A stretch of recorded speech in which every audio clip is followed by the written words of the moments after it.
Tonight, Game 3 of the NBA Finals. Who's the best player in this series right now? Healthy. I think Steph Curry has been the best player so far in the series. It'll be interesting to see how Kawhi plays tonight. I know he had 30 last game, but it was kind of a quiet 30. I don't think he really put his stamp on the game, as odd as that may sound. I think Steph Curry, though, has been playing at a very high level in the first two games. How different is this Golden State team without Clay? Now that's going to be a huge piece if they don't have him, because defensively he takes a lot of responsibility. He'll guard Kawhi at times, Kyle Lowry. He normally has the defensive assignment of one of the best perimeter players. So if he can't go, it'll be interesting to see what Golden State does, especially with Iggy being a little banged up. It'll be interesting to see who they go to and who will have that responsibility that Clay normally has. Darnell, hey, it's Derbs here. What do you think? What's going on, man? Hey, man, I'm good. I was going to go down the Denham Springs, Taz Mitchell meets Darnell Lazare, but let's keep talking about the NBA They Finals. dominated those games, though. Gosh, dog, it was They awesome. dominated them, So though. good. But I thought that, and obviously you know way more than I do, so I'm just pretending for a second.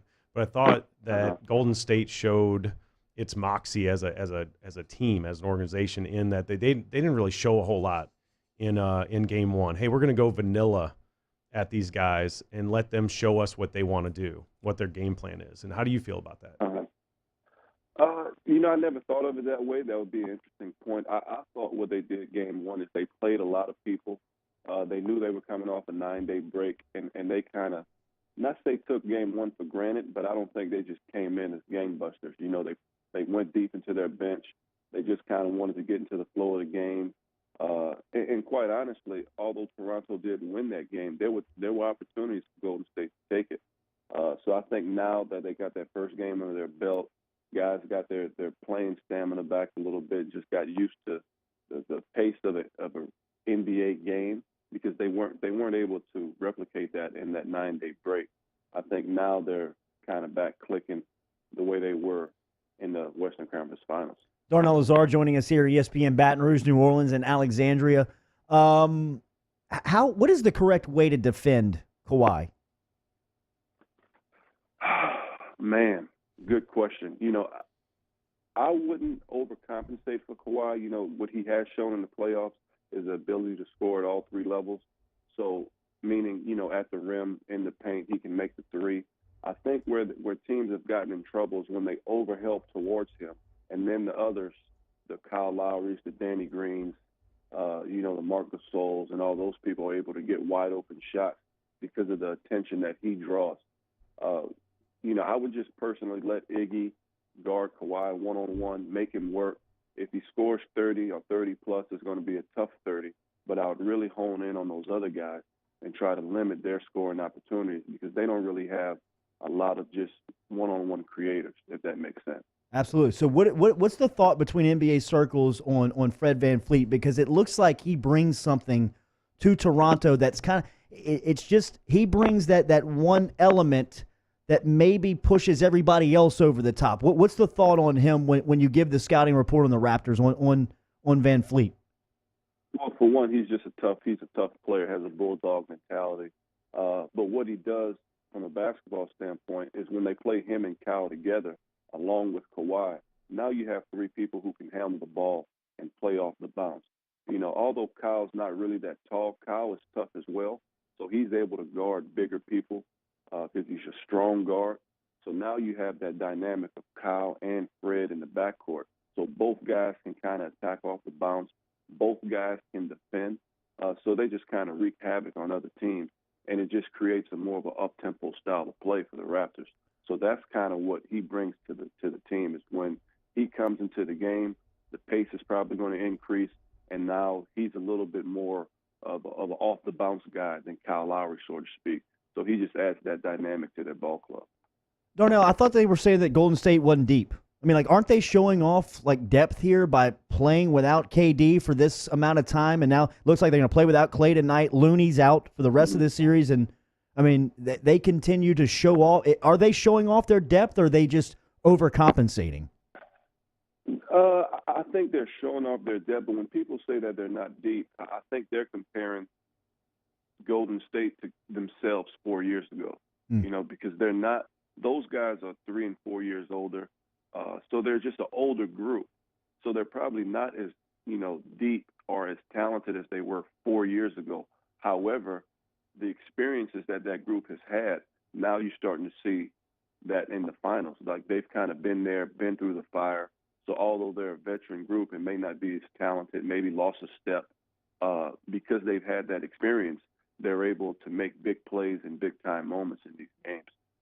Who's the prize free agent this offseason? Is it KD or is it Kawhi? I think both, man. I think, Kawhi's having a lot of success right now, so people are talking about him a lot, and it's well-deserved. But let's not forget, what Kevin Durant was doing prior to the injury. I mean, he was pretty much unguardable. Doesn't really have the same defensive paralysis that Kawhi has, but when you watch him play, he's very impactful defensively, was a rim protector for Golden State. So I think both those guys are going to be, well sought after, and you can't go wrong with either one of them. David Griffin and the New Orleans Pelicans have already filled out the card. They are taking Zion Williamson with the number 1 pick. The Memphis Grizzlies have the number 2 pick. Do you guys know who you're taking? I think we're still a little bit up in the air. I think there's a couple of guys that we like. Obviously there's been a lot of talk about Ja Morant, him being a point guard, just because of the nature of our team and some of the rumors that have swirled about Mike Conley. But, I think we're going to explore a lot of different things. Not real sure where our front office is leaning just yet. But it's a good spot to be in. I think wherever we decide to go, we're going to get a talented player. All right, Chad Durbin's in studio with us. He's a former Woodlawn great. Darnell Lazare, of course, the centerpiece of that 3-time state championship run with Kenny Allman and that group with Kentrell Gransberry and all those guys. You guys had epic battles against Tasman Mitchell and Denham Springs during those days. You guys would pack the Centralplex, pack the PMAC, pack out Denham Springs and Woodlawn, no matter where y'all played. He just got elevated to an assistant coach level in college basketball on Will Wade's staff. You shared a locker room with him. You guys were in the 2006 Final Four squad together. I got to imagine you're pretty proud of your boy. Yeah, man. That's a good opportunity for him. I spoke to him, congratulated him on getting a chance to be an assistant coach, and I think he's going to do a pretty good job. Even in watching him last year on the bench, you can see his passion. I'm pretty sure he relates to the players real well, and just having Taz as a coach to recruit locally in Baton Rouge and surrounding areas, I think kids and families are going to be able to relate to that. So I think it was a good move by Will Wade to go ahead on and elevate him. Darnell, just for the youngsters listening here, I've tried to tell them what Tasman was thought of when he was coming up. I mean, he was the superstar basketball player coming up when he was a freshman at Denham Springs as a competitor of his and then a teammate.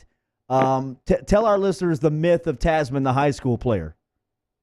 Well, he was so physically gifted as a ninth grader. He was probably about 6'6". I don't know how much he weighed back then, but he was just such a physical presence as a ninth grader and just played so hard. And that was just a good combination for a high school basketball player. So playing against him, it was definitely some battles. And he just played hard for the whole game. Could rebound it, could score it around the rim, had good touch.